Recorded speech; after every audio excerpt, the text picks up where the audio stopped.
Hey,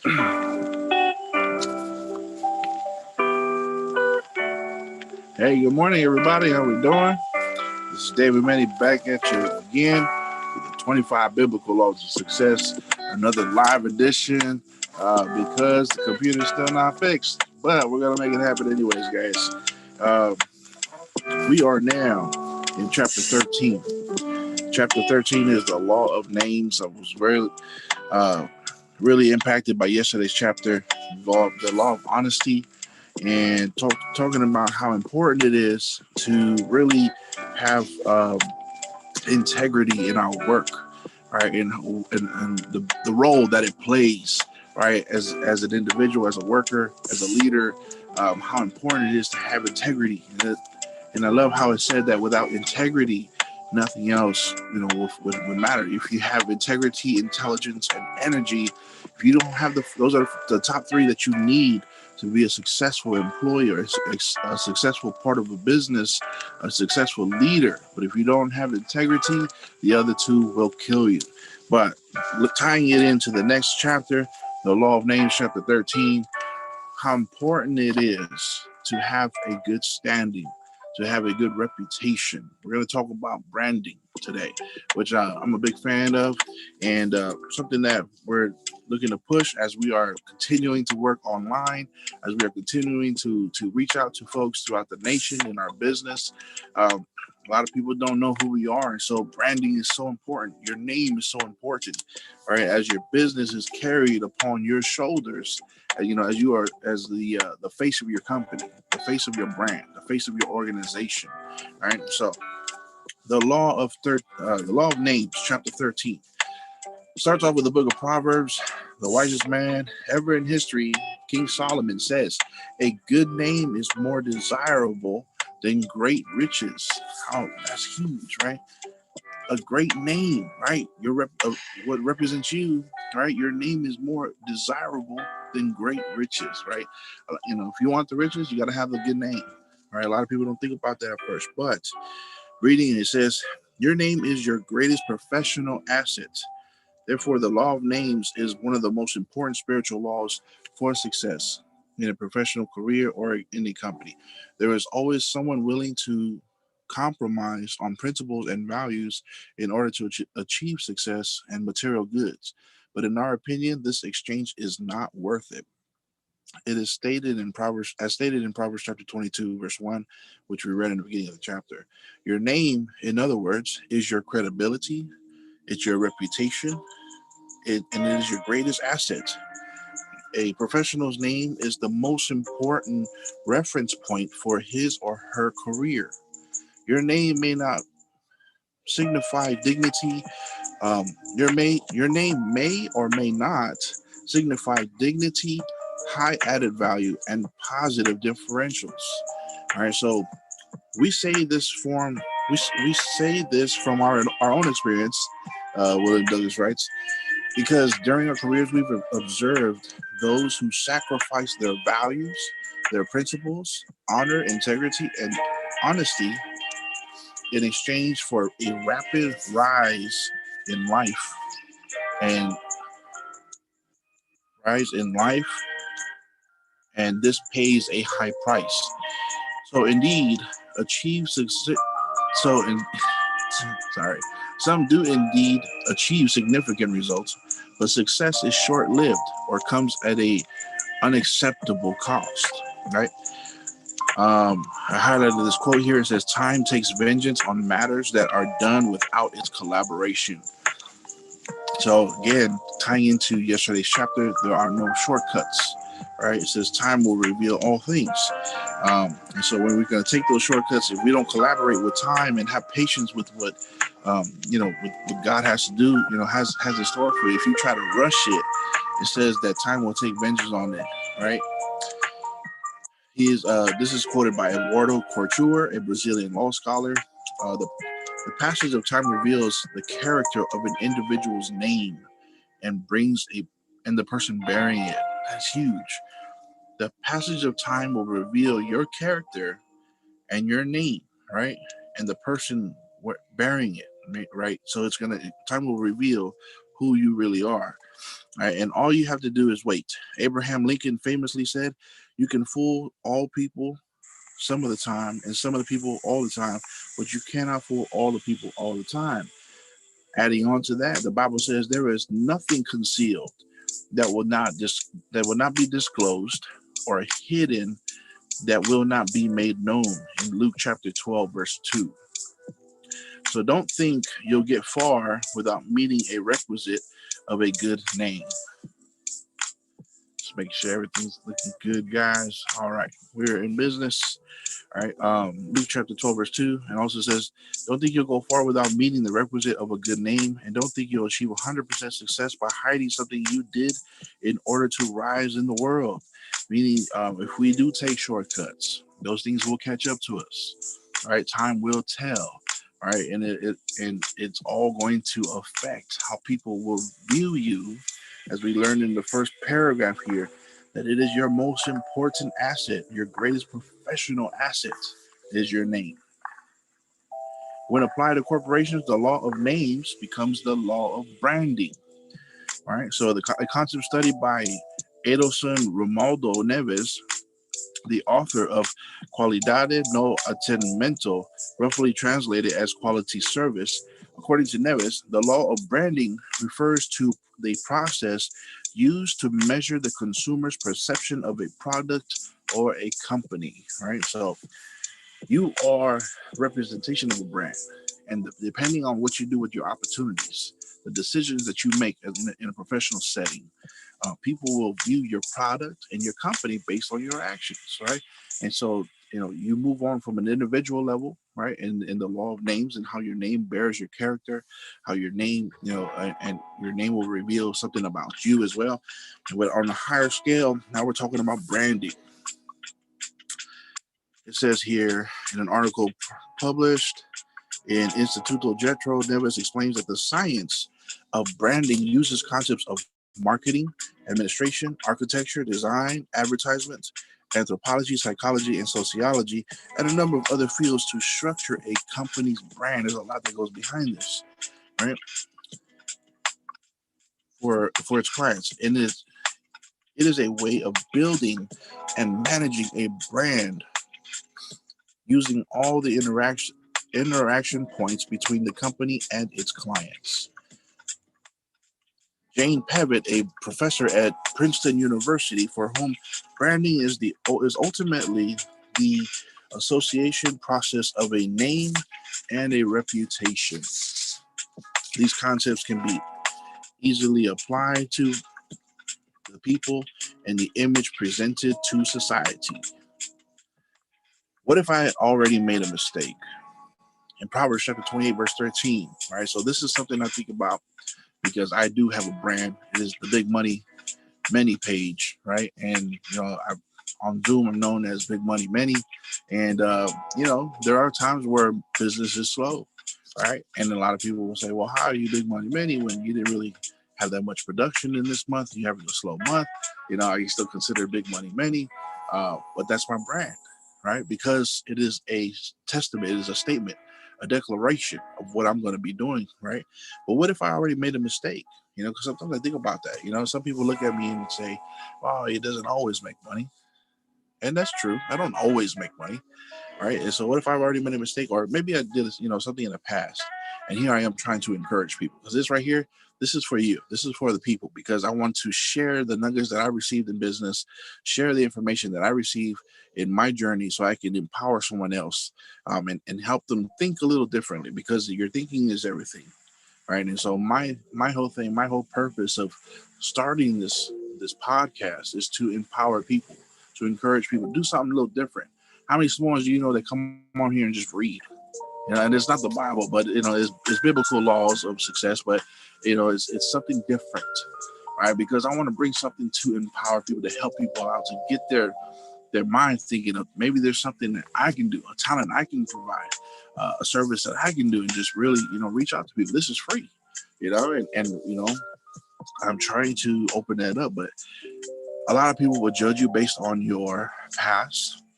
I will judge you based on other things, like, I don't know, wherever you take a stance on certain topics and things like that. And so a lot of that goes into the process. When I think about what I'm going to do next in a podcast or in on my page or what I'm going to post next, sometimes I think about, what a lot of people think about when they're in social media. Your life is out there in the forefront. Your life is out there for all to see, especially if you're going to make yourself a public figure. People will judge you based on your past, and sometimes I think about that, right? So, looking at this right here, it says, what if I've already made a mistake?" Proverbs chapter 28, verse 13 says, "Whoever conceals their sins does not prosper, but the one who confesses and renounces them will find mercy." All right, awesome. Ideally, you should always do the right thing, but if you have made a mistake, we recommend that you make amends as quickly as possible. We witnessed cases in which an employee has made a mistake and they came clean rather than waiting for their boss to find out. I've done this before. The attack worked, the attitude worked in his favor, creating trust and avoiding more serious consequences, such as being fired. Now, the boss knows that everybody makes mistakes, but that loyalty and sincerity are rare qualities. Right? I've made that mistake before where, I made a bad mistake at work or in my business. And when the issue came up, I spoke out before, instead of lying about it. And it actually worked out. So the next time you have an opportunity to close a deal, remember Solomon's teachings regarding your value in your name, as we read in Proverbs chapter 22, that your name is more valuable, right, than riches. It says, and you will have a guideline by which to evaluate how to behave. Let go of the illusion of easy money. Never cheat someone. If you do, be assured that, as we say in Brazil, time is the Lord of truth. In other words, all truth will be revealed in due time. Among honorable people, your word is enough. When you enjoy this degree of credibility, this is huge here. When you enjoy this degree of credibility, when your word is worth more than a signed document, then your professional path is set towards success. That's huge. You see, I love Jesse Lee Peterson and his teachings. I don't agree with everything, but there's a lot that he talks about when we talk about man is in a fallen state to where, you know, we lie a lot, you know, men and women, right? We lie a lot. It's so hard to trust somebody. There's a lot of people that, they fib a little too much, right? I understand that people fib a little just to kind of push the narrative or, advertise or whatever. But there's some people that, you know, well, they kind of ruin it for everybody else. I don't know. I grew up in a rough setting, and it's kind of like that attitude that I've developed of don't trust anybody, right? Because, people come by, they say this and that, and it's never what it is, right? It's always some kind of BS, and it's never true, it's never valid. And so we kind of develop that tough skin of like, oh, we can't trust anybody. I don't know you. How do I know it? That you are what you're saying what you are, or what you're saying is real. And so it says here, um, among honorable people, your word is enough. That's huge. I wish we can get back to that kind of time, right? So a time where, like how Jesus said, let your yea be yea, your nay be nay. And it says here, a degree of that degree, when you enjoy that degree of credibility, your word is more than a signed document. Then your professional path is set forth to success. And it says here, there is a degree of trust that dispenses when documents with documents and signatures. That is so true. We're so used to having things on paper. I need a contract. I need that in writing because we don't trust people's word, right? Because people have ruined it for themselves. And it says it's good to negotiate with honorable people. In fact, when someone is honest, no contract is needed. That's awesome. It's good to be around people like that too. When they say something, they say this is going to happen or this is going to, I'm going to do this part. They do it, right? They're just people with their word. When they aren't honest, a contract is not much of a guarantee. Wow. When they're not honest, even the contract is not much of a guarantee. However, the best thing is to put business contracts now, We're not talking about personal dealings. We're talking about business contracts. Best thing to do is put it on paper whenever possible. Among those true to their word, paper is used to recall what was agreed upon. And if one of the parties should die, the family too will know what had been agreed. All right. So part of the thing that we do in my business is helping people to set up a will. All right. A lot of people that do not have a will, it's more of a oral thing. And maybe that's just a Polynesian thing where we don't write things down. It's more of an understanding. But in these days, I would definitely suggest you get yourself a will. Talk to me about it, and we can definitely help you out. I recommend that to everybody. There's a lot of, especially when it comes to funerals, and there's been so many lately. Uh, I'm going to a couple these next couple weekends, and one of the worst things about the funeral is just all the hustle and bustle, all the falavelave, as we call it in our culture. Uh, all the dealings around the burial. Who gets what and what goes where, and all the traditions involved. But it's good to have things in writing. People, you want to set up your family to where when you are gone, there's no questioning, there's no negotiating. Everything has already been planned out. So I can definitely help you out with that. It's good. It's a good thing to have. Good practice to start for your family and the generations to come. Right, so that they don't have to deal with all that. That once you're gone, they can just focus on going through that mourning stage. That mourning stage is enough heartache. Don't leave any financial burdens upon them, and any big decisions to add on top of that. When I lost my dad a couple of years ago, um, it was a whirlwind of information and thoughts and feelings and emotions, and you know, it hurts to see people going through that. And I just want to tell you guys, get ready, prepare yourself. Okay, prepare your family. All right, so it's good to have these in writing so that also your family can know what was agreed. A good name requires honesty, but not honesty alone. It requires attention to detail, just like what I was talking about. Get yourself a will. Seriousness, also life insurance, guys. It requires seriousness. It requires professional dedication. Maintaining a good name demands constant surveillance. Man, that's huge. So you got to constantly surveilling your business, your dealings, to make sure that your name is in good standing. You definitely don't want a bad experience spreading around with your name, with your brand on it, because people do hear that kind of stuff. Imagine a professor who begins teaching things that are not true or backed by research or thought. He will be destroying his greatest assets. Whenever somebody routinely practices good behavior in order to protect his or her name and reputation, this becomes a habit that breeds success. The law of names works for everyone: bosses, employees, doctors, freelancers, and so on. All right. Next part says honesty, credibility, and profits. I believe this is the last part. Turn from evil and do good. Seek peace and pursue it, according to Psalms chapter 34, verse 14. In the late 1900s, a study evaluated the relationship between a car manufacturer and suppliers in 3 countries: Japan, South Korea, and the United States. The lead researchers were Jeffrey Dyer from Pennsylvania, University of Pennsylvania, and Wu Jin Chu, a professor from Seoul National University.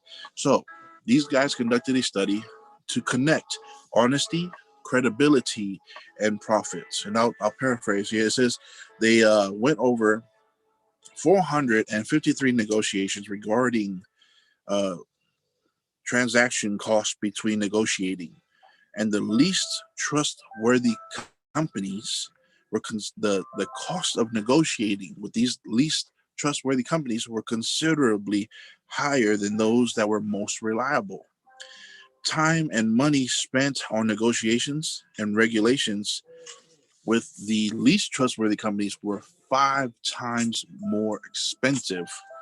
All right, 5 times more expensive than those with the higher, with the more reliable companies. Wow.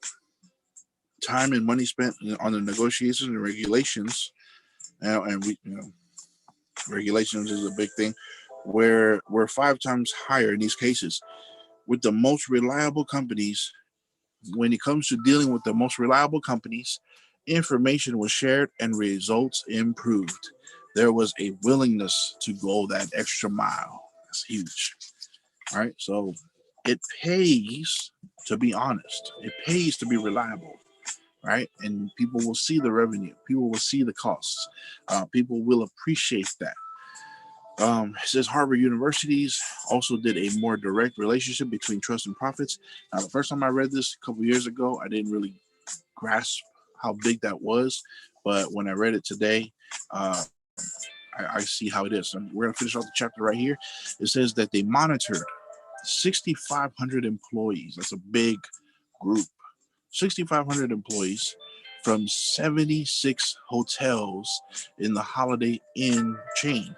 Right, 76 hotels. I worked at a hotel. I lived at a hotel. I know the business, and I see how what this means here. It says um, Holiday Inn chain in the United States and Canada. The hotels where employees trusted management promises. The hotels where the employees trusted the management promises and values were more profitable than those where there was a lack of trust by the staff. The connection between trust, credibility, and profit was so strong that 1/8 point improvement in a hotel's score on a scale from 0 to 5. That's huge, right? So it doesn't sound like much because we're saying 1/8 point, but it says could be expected to increase the hotel profitability by 2.5% of revenues, affirmed by Tony Simmons of Harvard Business Review. Let me show you how huge that is. Okay, so 2.5% revenues increase in profitability. We're talking about 76 hotels. All right, so 76 hotels. Let's say one hotel brings in about 10 grand in the evening, right? One night, 10 grand comes in as profit. And we're talking about increasing that 3% across 76 hotels. That's a lot of money. It's a lot of money. It says here, now this is by Tony Simmons of the Harvard Business Review. He quote, no other single aspect of manager behavior that we measured has had such a large impact on profits. Wow. So this is what this guy does. He reviews businesses. He reviews relationships. He reviews credibility and their relationship to profits. And he said there's never been a more significant study where such an impact has come simply from the habits of managerial staff. So meaning the honesty of the staff, their credibility, right, affected the revenue of the company. 2.5% in revenue. That's huge, guys. Right. And so it really does matter if you integrate integrity, as we talked about yesterday, into your lifestyle, into your professional in your professional status, your daily goings, even accountability to yourself. Right? It really does matter to have integrity, to have a clean name, to have a good standing in your name, right? Because your name represents you, right? And you represent the name you're bearing. So that is awesome. Finishing off with a quote from Warren Buffett: it takes 20 years to build a reputation and just 5 minutes to ruin it. All right. If you think about that, you'll do things differently. Such an awesome chapter. We are finished with chapter 13. Tomorrow is chapter 14, the law of the company that you keep. And I can't wait for that one because I'm a big proponent of that thinking, of being careful of who you surround yourself with. So today's chapter, I mean, the law of names. Your name means something, right? Your name means something. And if you have a brand, your brand means something. It carries a significance. It carries a statement, right? And I was going to make a whole video on flags and banners and the meaning of it and symbolism, and it all means something, guys. And so if you don't think that it's important to have a clean name, I don't know what kind of success is in there in store for you. If you don't understand that, your name really does mean something, and it's more than, the cultural aspect of the history of your name. My name is David, and there are a lot of people that I'm introduced to, or that I meet when I tell them my name is David. If they're if they're saved, by Jesus Christ, I get a lot of that. Oh, King David, King David. That's a strong name. I get that a lot. But it's more than that too, guys. You can ruin your name. I never want to be that person, and I've gone through it already. I've gone through it with dealings of the past, with immaturity, with bad decisions that I made in my personal life. I feel like I've lost a lot of people's trust, and it's a learning experience. And not all of it was my fault, but the blame was on my name. So now when my name comes up, there are some people out there in the world who just don't, they don't trust me fully, and that's understandable. To each their own. I've grown from it, and hopefully they think differently of me now. But that your name could really bring a lot of joy to your life. A good standing name could really bring you a lot of success. A good standing name could really, um, you know, pave the way for you, right? In whatever it is that you're doing, and you always want to keep it clean. You want to do your best so that your name will have good bearing. I would love to have that status that this book talked about, where it's like, oh, you're dealing with who? David? Oh, his word is gold. I would love to have that kind of standing, right? Miles Monroe, he speaks on this in character, right? In this a sermon he had about character, and he said that you know branding is such an important thing, right? He says like your iPhone, right? So I'm using my iPhone, but here's my old iPhone, right? And so it's all beat up and everything. But this was at the time when I got this phone. I said, "Wow, this is my first iPhone right here." Now I have this whatever iPhone. It's a nice iPhone. I just say whatever because I don't really care about numbers and which one it is. As long as it works for me, that's the kind of person I am. But uh, what he says is that so much goes into building this thing, tweaking this thing, right? And perfecting it to make sure that it is capable, to make sure that it does the job for you, to make sure that you can rely on it, right? That it's not going to fail you, right? And it says here, and he says, Miles Monroe said, the very last thing that they put on top, that they put on this, the last part of this assembly is after they've already created this awesome product. They know that it performs well. They know that they can stamp their name on it, and they even give you a guarantee, a warranty that if there's ever any issues, you can bring it back to them. They will handle it for free. Why? Because that's their fault, not your fault. The manufacturer is taking the fault for it, which I got to do something about this dang computer. But he says the very last thing that they put on it, once it's perfected to be released to the public, is the brand, right? They put the seal, they put the sticker, they put the name of the company, the name of the model, right?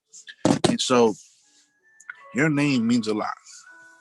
And what he was trying to say is that when God created you, he perfected you. And the cherry on top after sculpting you and deciding who you are, and the Bible says in many verses that he knew you from the womb before your body was formed. He already knew you. He already had plans for you. He knew your personality. He knew how many hairs were going to be on your head or on your face, right? He already knew all of that. He's designed you to be perfect.